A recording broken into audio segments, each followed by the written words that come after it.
APT 안전교육에 오신 여러분을 환영합니다. 조리실, 주방, 식당에서는 청소와 위생을 위해 다양한 화학물질을 사용합니다. 세제, 소독제, 기름때 제거제 등이 대표적인데 이 물질들은 피부, 눈, 호흡기 등에 직접 접촉할 경우 심각한 부상을 초래할 수 있습니다.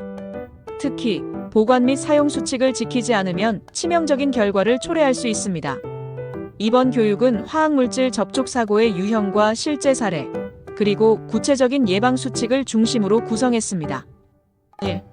보호장비 미착용, 괜찮겠지라는 방심의 대가. 화학물질을 다룰 때 가장 기본적인 안전수칙은 보호장비 착용입니다.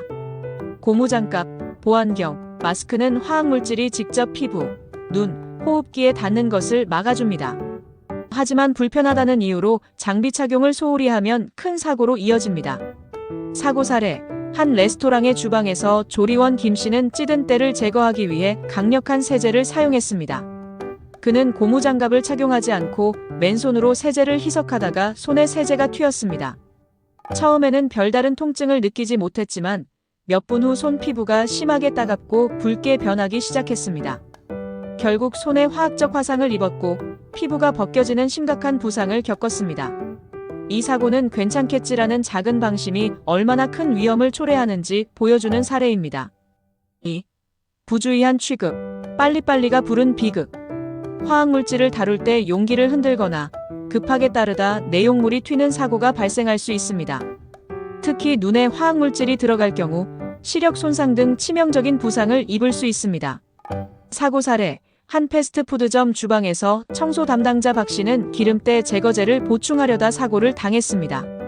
그는 용기를 흔들어 남은 세제를 완전히 짜내려다 뚜껑이 열리면서 세제 방울이 얼굴에 튀었습니다.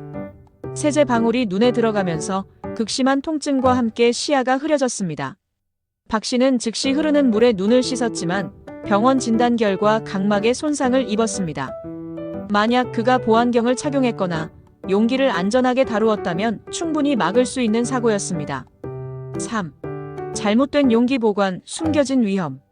세제나 소독제를 음료수병, 물병 등 식음료 용기에 담아 보관하면 큰 사고로 이어집니다. 색깔이 없거나 향이 있는 화학물질은 물이나 음료와 착각하기 쉽습니다. 이러한 잘못된 보관 습관은 자신뿐만 아니라 다른 동료나 고객에게 치명적인 중독 사고를 유발할 수 있습니다. 사고 사례, 한 카페에서 아르바이트를 하는 최 씨는 청소용 소독제를 페트병에 담아두었습니다. 잠깐이면 괜찮겠지라는 생각으로 별도의 표기 없이 냉장고에 넣어두었고 잠시 후 목이 말라 냉장고를 연 동료가 그 페트병을 물병으로 착각하고 마셨습니다.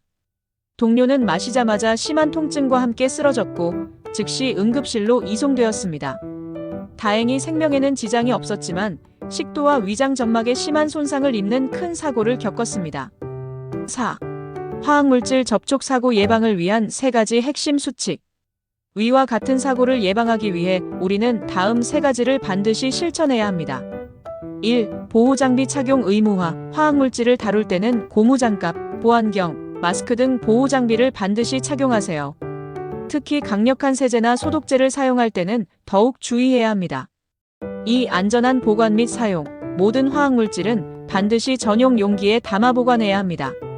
물병이나 음료수병에 옮겨 담는 행동은 절대 금지입니다. 또한 사용 시에는 주변에 다른 사람이 없는지 확인하고 튀지 않도록 조심해서 다루어야 합니다. 3. 응급처치 방법 숙지. 화학물질이 피부나 눈에 묻었을 경우를 대비해 응급처치 방법을 숙지하고 있어야 합니다. 피부에 묻었을 경우 흐르는 물에 15분 이상 씻어내고 눈에 들어갔을 경우 즉시 흐르는 물로 씻어내고 병원으로 가야 합니다. 안전한 주방 환경은 작은 관심과 실천에서 비롯됩니다. 이 교육이 여러분의 안전을 지키는 데 큰 도움이 되기를 바랍니다.